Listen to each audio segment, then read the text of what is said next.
नमस्कार, मैं खुशबू यादव और आप देख रहे हैं BNY न्यूज। एक नई आवाज, एक नई पहचान। हम प्रदेश और देश की सभी खबरों से आपको रूबरू कराते हैं। इसी सिलसिले में आगे बढ़ते हैं और देखते हैं कि आज की खबर में क्या कुछ है।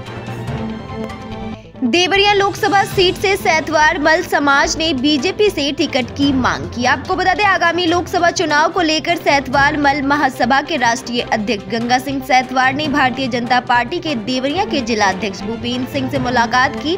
जिला कार्यालय पहुंचकर महासभा के राष्ट्रीय अध्यक्ष गंगा सिंह सैतवार के नेतृत्व में राष्ट्रीय उपाध्यक्ष अजय कुमार मल के साथ साथ समाज के अन्य गणमान्य लोगों ने बीजेपी जिला अध्यक्ष भूपेंद्र सिंह से मुलाकात कर देवरिया लोकसभा क्षेत्र छात्र से प्रतिनिधित्व की मांग की। इस दौरान उन्होंने कहा कि गोरखपुर मंडल के सभी लोकसभा क्षेत्र व बस्ती मंडल के संत कबीर नगर लोकसभा क्षेत्र तथा आजमगढ़ मंडल के कोसी लोकसभा क्षेत्र में सैतवार मल समाज की सर्वाधिक संख्या, जहां भारतीय जनता पार्टी द्वारा अब तक की लोकसभा प्रत्याशियों की जारी सूची में सैतवार मल समाज के एक भी कैंडिडेट को प्रत्याशी नहीं बनाया गया। पार्टी द्वारा देवरिया लोकसभा क्षेत्र से अभी प्रत्याशी के नाम की घोषणा नहीं हुई। देवरिया लोकसभा क्षेत्र में सैतवार मल भागीदारी के तकरीबन 2.5 लाख से अधिक मतदाता है। इतना ही नहीं, सैतवार मल समाज निर्णायक मतदाता की भूमिका में। इस आधार पर सैतवार मल समाज को बीजेपी देवरिया लोकसभा क्षेत्र से प्रतिनिधित्व का मौका दे। इस दौरान महासभा के राष्ट्रीय अध्यक्ष ने चुनाव लड़ने के इच्छुक कुछ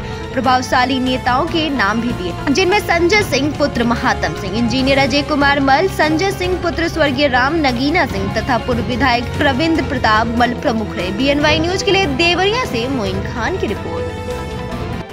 ऐसी तमाम और खबरों से हम आपको रूबरू कराते रहेंगे। तब तक के लिए हमारे साथ बने रहिए।